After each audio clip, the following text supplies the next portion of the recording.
Imagine une seconde. Tu gagnes 100 euros, tu souris. Maintenant imagine autre chose. Tu perds 100 euros. Là, le nœud au ventre apparaît. Et ce nœud fait bien plus mal que le sourire ne fait plaisir. Cette différence n'est pas une impression, ce n'est pas un trait de caractère. C'est un mécanisme profond du cerveau humain. Je vais t'expliquer pourquoi la douleur de la perte frappe environ 2 fois plus fort que le plaisir du gain. Et pour ça, je vais m'appuyer sur les idées de Daniel Kahneman.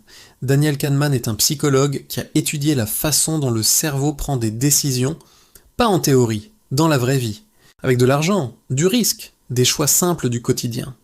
Son idée centrale est très simple. Le cerveau ne mesure pas le monde de manière objective. Il compare. Il évalue par rapport à un point de référence. Ce point de référence, c'est ce que tu as déjà. Ton salaire actuel, ton niveau de confort, ton statut, ton énergie.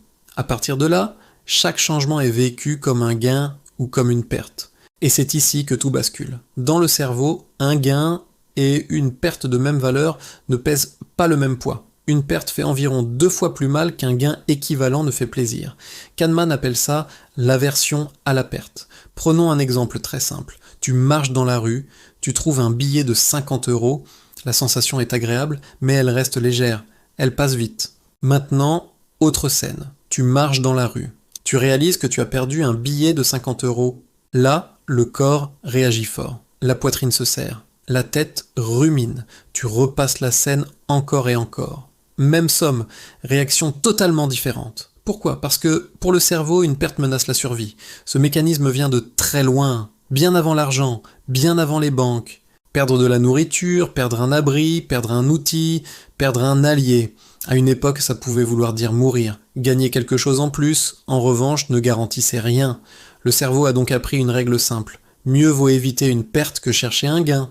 Kahneman montre que cette règle influence presque toutes les décisions humaines, même quand le danger n'existe plus vraiment. Par exemple, on préfère éviter de perdre 100 euros plutôt que tenter d'en gagner 150, même si le calcul logique est favorable. Le cerveau ne calcule pas comme une calculatrice, il ressent, et la douleur pèse plus lourd que le plaisir. Un autre point clé chez Kahneman, c'est la notion de fonction de valeur. Dit simplement, le cerveau ne perçoit pas les choses de façon linéaire. Quand tu gagnes quelque chose, la courbe du plaisir monte doucement. Quand tu perds quelque chose, la courbe de la douleur chute brutalement. La pente est plus raide du côté de la perte. C'est pour ça que la douleur semble disproportionnée. Prenons un exemple concret.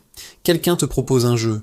Pile, tu gagnes 100 euros. Face, tu perds 100 euros. Sur le papier, le jeu est neutre. Mais intuitivement, le refus arrive vite. Pourquoi ? Parce que la perte potentielle écrase le plaisir potentiel. Pour accepter ce jeu, il faut souvent une promesse bien plus élevée. Par exemple, gagner 200 euros pour risquer d'en perdre 100. Là, l'équilibre émotionnel commence à se rétablir. C'est exactement ce que Kahneman observe. La perte doit être compensée par un gain environ 2 fois plus grand pour sembler acceptable. Ce mécanisme ne concerne pas que l'argent. Il touche le travail, les relations, l'image de soi. Perdre un statut fait plus mal que gagner un statut ne rend heureux. Perdre une habitude confortable fait plus mal que gagner une nouvelle opportunité ne rassure. Perdre une relation fait bien plus mal que commencer une relation ne fait plaisir. Le cerveau protège ce qui existe déjà. Il défend le territoire actuel. Kahneman explique aussi que le cerveau confond souvent possession et identité. Ce que tu possèdes devient une partie de toi. Donc perdre quelque chose revient émotionnellement à perdre une partie de soi. C'est pour ça que vendre un objet personnel peut être si difficile. Même si la valeur marchande est correcte, même si l'objet ne sert plus vraiment, la perte est ressentie comme une amputation symbolique. Il y a aussi un autre élément important, le cerveau déteste le regret, et une perte crée presque toujours du regret. J'aurais dû faire autrement, j'aurais dû faire attention, j'aurais dû prévoir. Un gain ne crée pas ce dialogue intérieur douloureux, il crée un sourire. La perte crée une histoire qui tourne en boucle. Kahneman parle aussi de 2 modes de pensée. Un mode rapide, intuitif, émotionnel, et un mode lent, réfléchi, rationnel. L'aversion à la perte vient surtout du mode rapide. Ce mode réagit avant toute analyse. Il cherche la sécurité immédiate. Même quand le mode lent comprend que le risque est raisonnable, le mode rapide résiste. Et souvent il gagne. Voilà pourquoi tant de décisions semblent illogiques après coup. Refuser un changement pourtant bénéfique. Rester dans une situation inconfortable mais connue. Éviter un risque calculé. La perte potentielle bloque l'action. Pour résumer simplement, le cerveau humain n'est pas programmé pour maximiser le bonheur.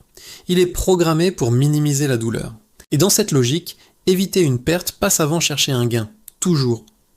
Comprendre ça change la façon de se voir. Ce n'est pas une faiblesse morale, ce n'est pas un manque de courage, c'est une architecture mentale. La clé n'est pas de supprimer cette peur, la clé est de la reconnaître, de la nommer. Et parfois de décider consciemment de ne pas la laisser conduire. Parce que maintenant, tu sais une chose essentielle. Si une perte te fait 2 fois plus mal qu'un gain ne te fait plaisir, ce n'est pas toi qui exagères, c'est ton cerveau qui fait exactement ce pourquoi il a été conçu. Si cette vidéo t'a plu, pense à aimer et à t'abonner à la chaîne pour suivre d'autres sujets passionnants.